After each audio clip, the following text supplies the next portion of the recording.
to the RunRX podcast, where we talk about all things running. As many runners know, it's 90% mental. So join Coach Valerie and Coach Caroline as we go through the mental side of running. Welcome back to the RunRX podcast. I'm your host, Coach Caroline, and I am with Coach Valerie. Coach, we've kind of got a question. What is the difference between running and leaning? Like falling and leaning. I said that wrong. No, it's okay. In fact, here's a fun fact. You can describe running as free falling. And it's fun. Like if you start to think of running that way, running does become more fun.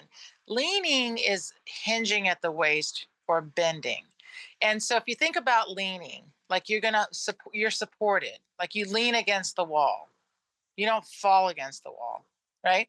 If I fall, I'm falling. It's an absolute. Like it's gravity. It's physically happening. Leaning is you like putting a little bit of pressure against something, but not really committing fully. Like fall is full commitment. And This is, by the way, when I very first started getting into the running and learning running and the three elements, it's pose, fall, pull. And when you're in the running pose, you are in balance. And then you fall out of balance. And then you pull your foot to regain your balance. And it's just this really cool cycle. And for just a second, by the way, the falling happens on the ground. And this is hard for people because once you're in flight, you're just in flight. This is the travel part of falling. Like if you tripped and fell, you tripped on the ground. The falling part, right? So what's hard is for most people, and especially, everybody, you don't sense falling in the beginning when you're first learning.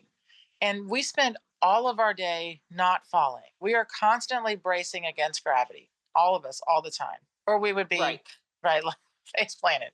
So you don't realize how much you're resisting actually falling until you first have to realize, wow, I'm standing here on purpose resisting falling, right? First, it has to be like a conscious thought.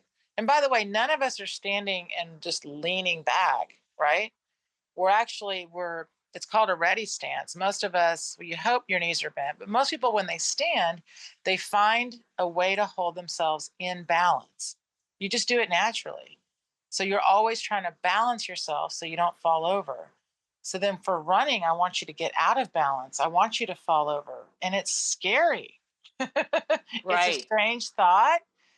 And the reason, by the way, people that sprint, if you watch the track athletes, the sprinters, like the really fast sprinters, they start on the block on purpose because they're actually falling at a point that's way past their ability to sustain. So they actually spin their run, bringing their body upright into a fall they can hold, which, by the way, you realize, I think it's past, I'm going to say 400, there's no more blocks, right? Now it's not considered a sprint anymore. And then they just do kind of a slight.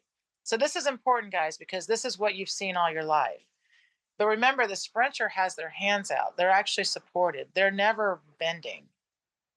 It just appears that way, but their hands are out and they actually are holding their ears, shoulders, hips in line. This is the important thing because the head is the heaviest part of your body. So if your head starts to go too far forward, which is bending or leaning, then you have problems, right?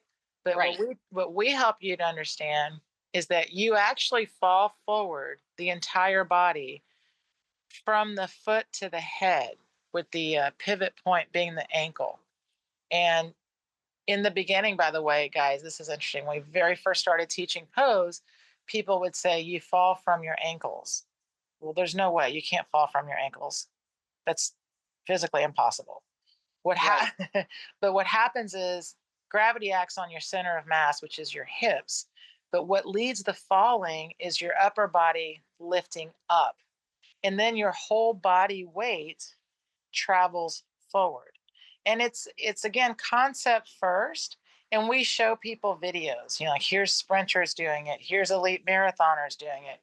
And because the forward lean is what the eye sees. We see people at the start of the race bent over because it feels fast. That's how they all start. But no one stays that way. It's important to Right. understand that.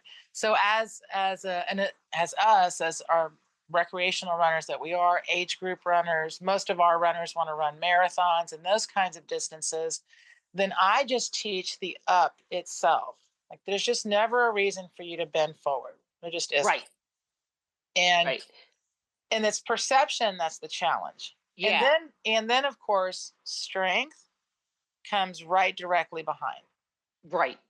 because it's amazing how, and this is kind of where the core strength for running I think started, is when people try to run a little bit faster or try to run a little bit longer, either one, this is when the injuries start. And it could be your back, your hips, your shins, your calves, whatever it is. Almost all of these injuries are coming because you're out of balance. And as soon as you're out of balance, then you're going to be on the ground too long. And as soon as you're on the ground too long, you're adding, impact. So it's amazing that just even the thought of fall versus lean can change how Hmm. much impact you're putting in your run. And guys, but we see it even in our own runners. Like I had a clinic a couple weeks ago with runners that have been with me for over a year, and it's their perception. Every one of them wants to, like, that bend is so powerful because it feels fast. So several of them started off kind of bending and then they would overcorrect. And as we teach people, this is something you could try this yourself.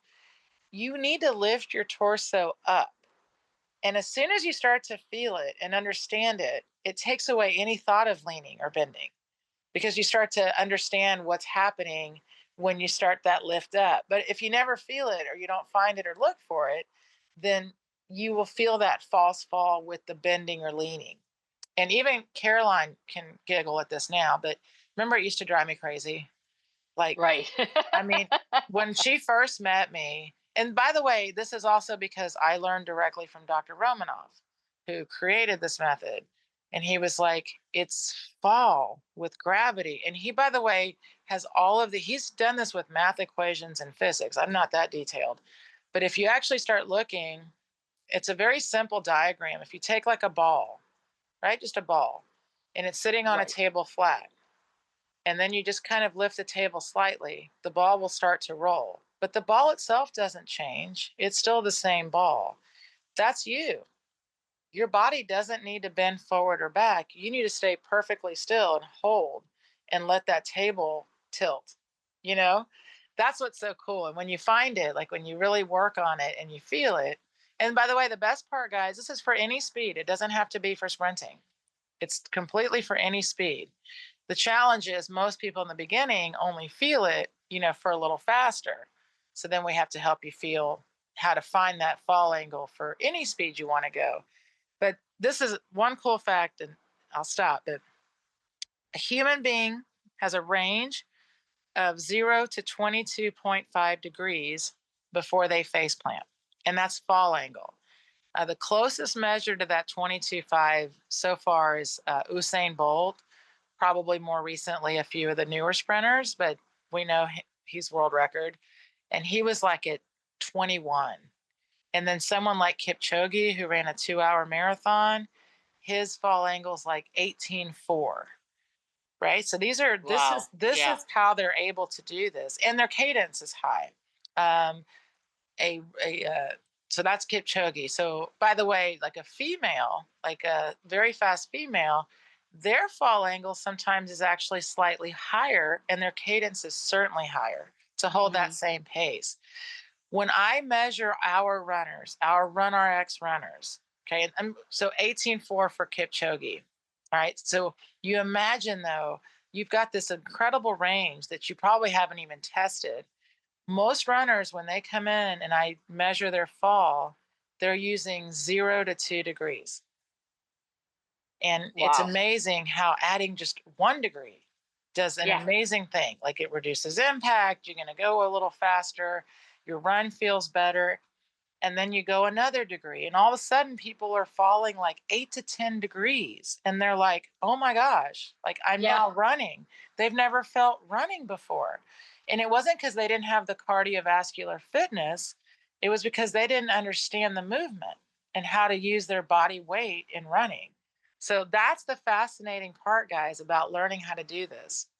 And then people do want to run a little faster just because they can have fun with the fall. Then Right. you're only Well, pulling 2% of your body weight. I mean, and it's that's what really I was going to wild. say is when you come in for and you get the gait analysis, and I really do encourage people to get the gait analysis right off the bat, even though a lot of people don't. They wait a week or so before they come in, or before they actually get the gait analysis. You can find out like what is that angle of fall and what is the time spent on the ground, right? You give them that information, so then they can see over time how the fall has increased the angle, Oh and my gosh. Yeah. like just a tiny little bit, how much of a difference it makes.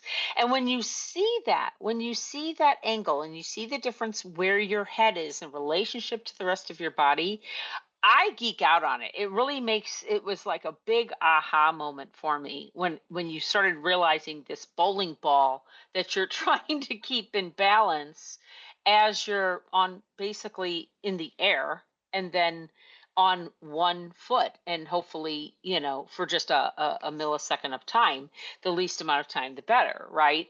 So it's really powerful if you do come in, and it's a great deal because we only charge you about 99 bucks for a month, and you can get one gait analysis at the beginning.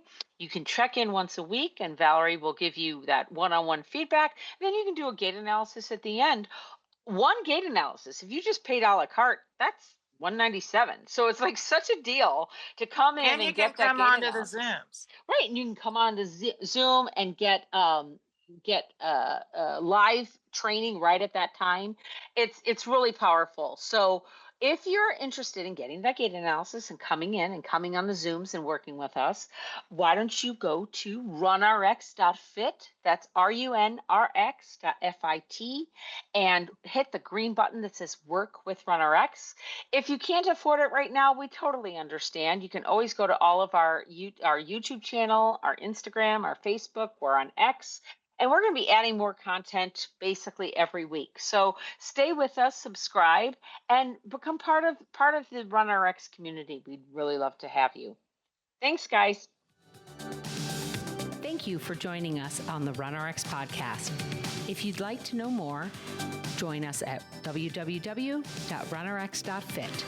And if you have additional questions that you'd like answered on the podcast, email us at support@runrx.fit.